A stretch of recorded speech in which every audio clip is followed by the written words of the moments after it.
প্রচারণাকালে জামায়াত প্রার্থীর উপর হামলা, গুলি, শতাধিক মোটরসাইকেল ভাঙচুর।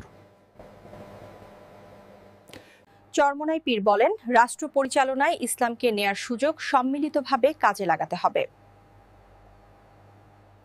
হংকংয়ে অ্যাপার্টমেন্টে আগুন, ৩৬ জনের মরদেহ উদ্ধার, নিখোঁজ রয়েছেন অন্তত আরও ২৬৯ জন। ঢাকা ও বিভিন্ন অঞ্চলে আবারও ভূমিকম্প অনুভূত হয়েছে।